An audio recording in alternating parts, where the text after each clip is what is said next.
Get ready for the dictation. Dictation will start in 5 seconds.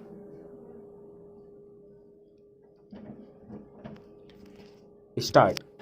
The National Savings Drive, as you know, sir, has a very important place in the present scheme of things, particularly in view of the present conditions of our national economy when we have to raise resources in a non inflationary manner.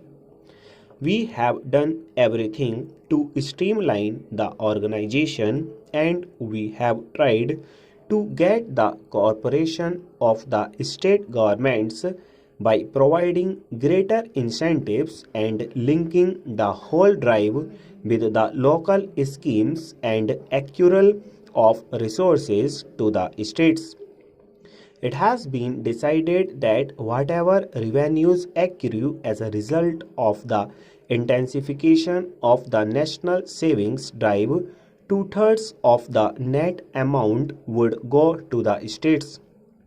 We have also decided that we will meet 50% of the additional expenditure to be incurred by the various state governments. I am trying to point out, sir, that this drive is at a point where it is gathering momentum and we expect much more from it. I do not think that at this stage we should burden the already overburdened Posts and Telegraphs Department with the administration of this big national scheme. It would not be advisable. Another point was that the P&T department was running at a loss and that it would minimize the loss of this department if this national savings scheme is entrusted to this department by which it will get the commission. I would like to point out, sir, that at present a very substantial part of the national savings certificates are being sold through the post offices. Postal savings certificates form the bulk of the small savings and the commission for them goes to the P&T department. During the last 3 years, an average of 2 crores has gone to the P&T department. The P&T department is already getting some revenue from this, and in order to popularize this scheme and in order to make it reach and rural areas, it is necessary to intensify the scheme under the present setup, that is the central government, the National Advisory Committee, the state governments, etc., rather than to burden the Post and Telegraphs Department with this additional task. Another point that he made was regarding a separate budget for the P&T department just as the railways. Sir, the whole question of having a separate budget is a misnomer or a misdescription. During the last few years, as a result of the demand in Parliament, the budget memorandum as well as the annual financial statements have been elaborated and made clear that still to the layman by the addition of the explanatory memoranda and by showing the commercial accounts separately. If you read Article 112 of the Constitution, you will find that it provides for a consolidated fund into which all the revenues will be credited and from which all experiment will be made. If you see the budget papers, you will find the railway revenues and expenditure finding a place in the annual financial statement. There is nothing like separate budgeting, although the mode of presentation may be different. Furthermore, these commercial departments are either incorporated under a special act of parliament or are incorporated under the Indian Companies Act.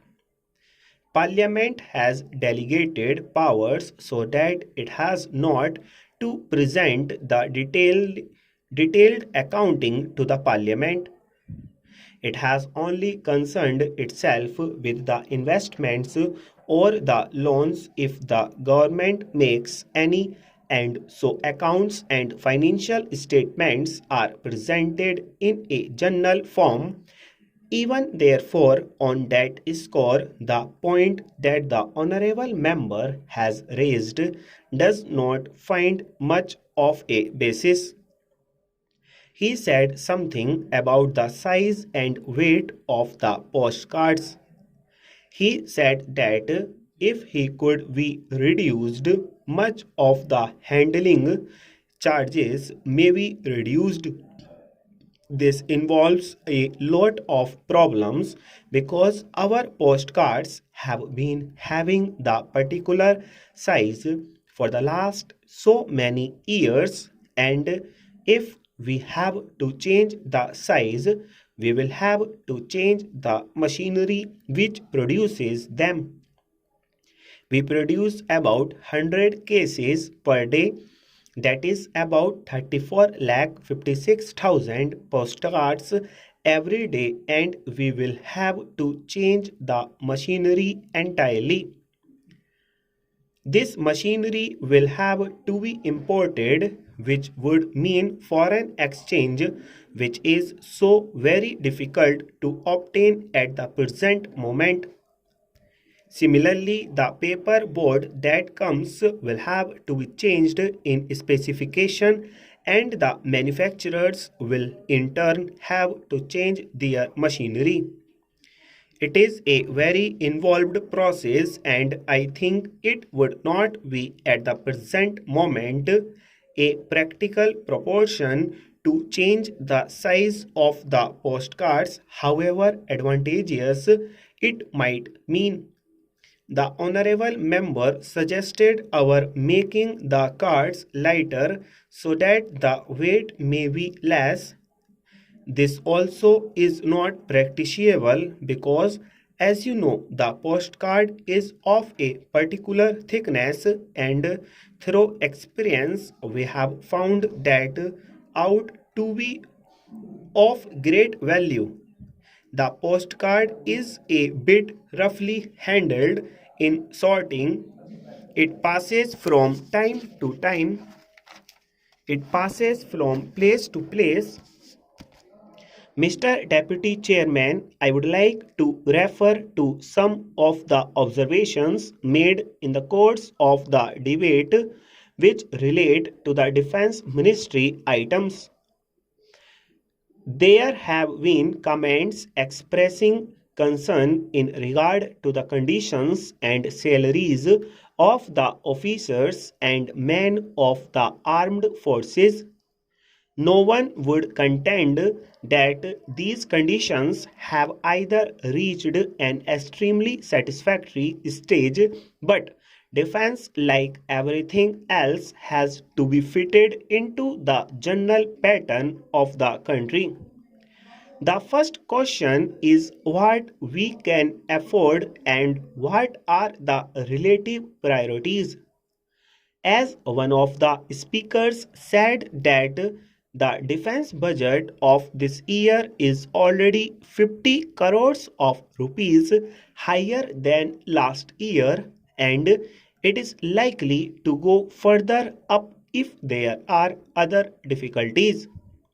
So, while government keeps in view the possibility of improving these conditions in some cases more quickly than in other, the conditions at present cannot be said to be any worse than they were before, and it is not on account of any lack of concern or consideration that we have to postpone further improvements, but it is due to the state of the resources of the country. Full stop.